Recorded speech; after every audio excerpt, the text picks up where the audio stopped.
আমাদেরকে কাশীধামে পাঠালো, আর তুমি যদি আমাদেরকে বৃদ্ধ অবস্থায় ফেলে রেখে চলে যাও, তাহলে যে আমাদের কি গতি হবে?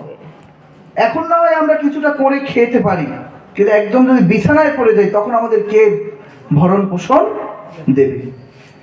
কিন্তু ছেলে সেই কথা শুনছে না। ওই যে বলে না, প্রেমের মরা জলে ডোবে না। যখন প্রেমে পড়ে, তখন এই জগতে বাবা মা, ধর্ম, আত্মীয়, পিতা মাতা, গুরু ও কোনো দিক তাকায় না।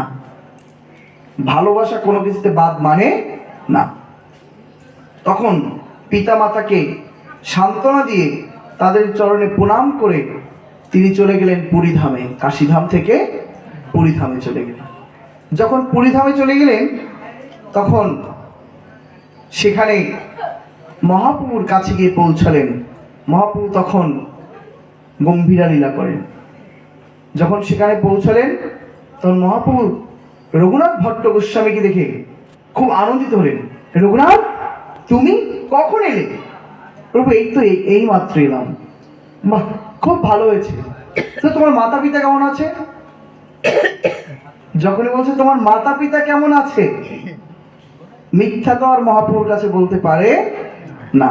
তো বলছে মাতা পিতা তেমন ভালো নেই।